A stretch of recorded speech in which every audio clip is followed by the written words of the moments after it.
Hi there, Jeffrey Rhoades from Experimental Homesteader, Exotic Gardening, and SheriandRicherson.com. Uh, so, a couple days ago, we went down to Indianapolis.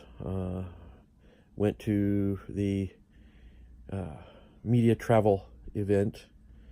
Met with like 40 counties out of Indiana, um, looking at possibly doing some travel to their counties, visiting some of their attractions, you might say, and being able to blog and promote some of their what they have in their county that people might want to come visit. Historic houses, gardens, restaurants. There was all sorts of interesting things, both for Sheri and I. There were several historic ideas that we got. Lincoln's boyhood home is one of them that we're seriously wanting to go and visit. I've been meaning to do it for a long time. There were a couple of different counties that were featuring things about Lincoln. We also have the William Henry Harrison house that we want to visit. He was our shortest lived president. He was elected president, went to his inauguration, got sick right after the inauguration, developed pneumonia, and died 30 days after being inaugurated as president. And his home is down in southern Indiana. We also have Benjamin Harrison's home in Indianapolis. We've driven past the sign for it several times, but it's generally during the wintertime when it's off season. It's not, not as much to see there, so we haven't stopped. But we definitely want to get down and see that. We found out about a couple of different things. The traveling replica of the Vietnam Memorial is coming to Indiana, and I'm hoping that we can get down and see it. They have a big event planned with it, a number of different things going on, including a flag folding ceremony. There's also down, I think it's one of the southern counties, has a working LST, which is a landing ship tank from World War II. This is one of the ships that was used for the beachheads at Normandy, and it's still functional. They still can sail it around. It's on display, and coming up this June, they're doing a celebration, a big D-Day celebration in connection with the LST, and hopefully we can make it to that, because I think that would be really cool. This is stuff that's exciting for me, not so much necessarily for Sheri. But we also found there were a number of gardens, things that just, I didn't know about some of the gardens and arboretums that are around the state. Caves. There's also, thank you, I forgot about that. We have a number of caves also, caverns, and I really would like to go see some of our caverns. I've been to Carlsbad Caverns out in New Mexico a couple of times, and they're spectacular. I went to Ruby Falls down Chattanooga, Tennessee, and was very impressed with it. Of course, I was a child at that time, but Sheri's not too sure about going into caverns, but this is a big open cavern area that you walk through versus the spelunking or caving, and those, she definitely wouldn't handle those, but I think she'll enjoy going into the big caverns and walking around and seeing some of the rock formations that are underground. And it's she has a little bit of claustrophobia, but these type of caverns, the claustrophobia really, they're big and open enough that you don't really get that claustrophobic feel, even though you're underground. So I'll have to work on her and convince her that she wants to do this. It's not crawling through caves. I just wanted mine for gemstones. Oh, yeah, there also is in one of the caverns. They do some sluicing of dirt. Basically, they've put some gemstones in some dirt. You buy the bag of dirt with the gemstones in it, and then you get to sluice it. Basically, put it in a container, a sieve type of container, and run water over it and wash all the dirt off of it, and then you get to keep the gemstones that are in it. It's really kind of cool.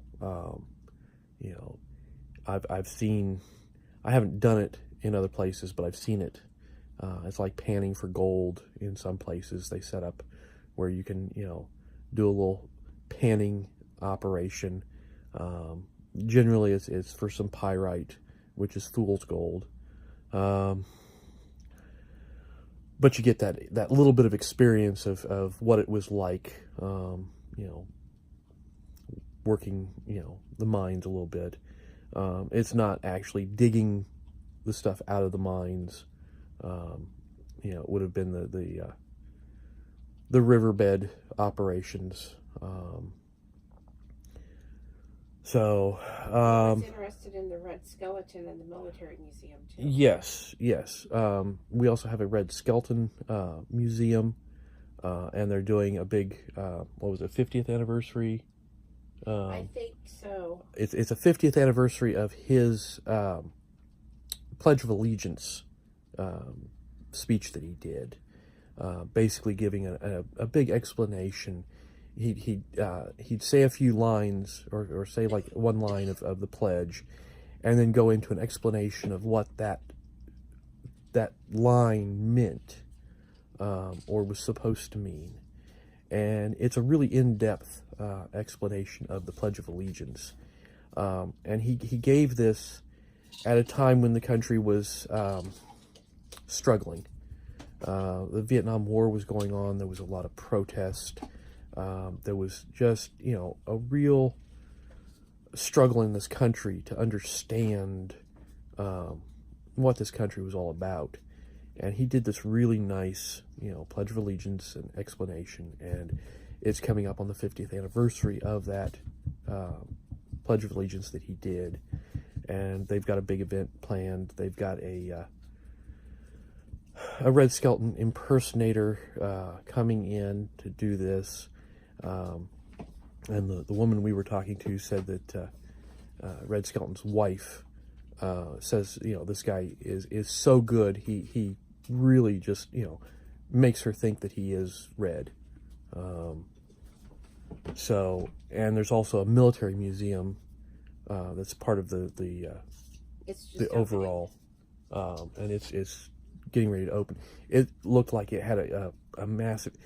They recreated a part of a cathedral in Normandy, and they have a lot of World War II display, and it looked really interesting from the photos. So I'll be very interested to see actually what they have on display. once again, history stuff that interests me. Sheri didn't really, when we were talking about Red Skelton, didn't really know who he was, which is kind of, I'll have to teach her a little bit more about Red Skelton. Clem Clididdle Hopper. Can't say it. He was a great comedian, and one of those that did not go into vulgarity. So that was another plus on his side. There was a book at the Indianapolis by somebody named Kurt too. Oh yes, Kurt Vonnegut. They're doing a celebration of Kurt Vonnegut at the Indiana State Museum.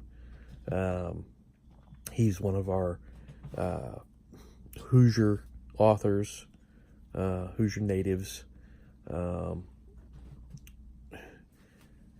They had a little doll, a little stuffed doll. Yeah, they had a little image of him, a stuffed image of Kurt Vonnegut. They had a copy of his Slaughterhouse-5. He had several other works that he did, but we saw a lot of interesting things, a lot of things that I'm hoping that we'll get a chance to do. French Lick looked very interesting. A lot of different things that could be done at French Lick, not just spas. But it's we just have to work out how we're gonna do all of it, and whether it's gonna be both of us together or some of it just her. I think we'll have a lot of fun, though. I think there's a lot of opportunity there. Don't forget the Fairy Festival. Yeah, there is a Fairy Festival coming up in Hendricks County. Hendricks County, yep. We're going to try and make it to that. It looked like a lot of fun. And a ball afterwards. Well, you talked about this, right, in your... A little bit, yeah. Yeah, so I'm trying to touch on other stuff. So, comments from the Peanut Gallery, so. But anyways, there was a lot of stuff to see and do. A lot of food to eat. Yeah, I'm hoping that we get some opportunities to visit a lot of different restaurants and. You had lunch. Well, yeah, I had the lunch there too. They did pulled pork. It was basically a fajita mix. It was from Indiana pork farmers. Yeah, it was provided by the Indiana pork farmers. It was pretty good. A little on the greasy side, but that's what happens a lot of times when you do pulled pork, and especially when you're trying to make a kind of a fajita mix. But the food was good. We got a lot of treats from different and you had counties. 2 pieces of pie. Yeah.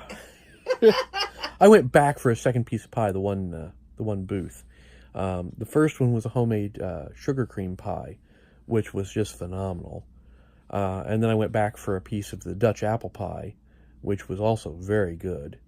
I didn't do the raspberry custard pie. I'm not a huge fan of custard pie. It looked good, but it just didn't quite attract me like the others did. But we also picked up a number of cookies, all sorts of different treats. Noodles, they were very good. Some Amish noodles that were excellent. So there's several. That's the other thing. There's a couple of Amish communities that we want to go visit, because there's some opportunities to possibly learn a little bit more as far as the fiber and spinning and looming of the fibers that we can pick up from, possibly from Amish. Horse and buggy rides. Yeah, possibly do some horse and buggy rides. They do sleigh rides in the winter too. Yeah, that was the other thing. There's several places that do some winter events. Santa Claus Land. Yeah. So, this is going to be, we'll probably I'll take some vacation time in the winter time, which is unusual at work. Most people don't take any time off during the winter because they're, it's winter time. But I'll probably take some so that we can go visit some areas of the county. We also saw the opportunities for some horseback riding, a couple of places. And I would like to do that. It's been quite a while since I've been on a horse, but I like it when I do go horseback riding, especially doing trail rides. But I don't know. We'll have to see what we can manage over the course of the next year, and hopefully we can get quite a bit of this done and have some really good times. So I think that's going to do it for today. So please subscribe, give us a thumbs up, thumbs down, comments below, and we will see you again tomorrow, and have a great day.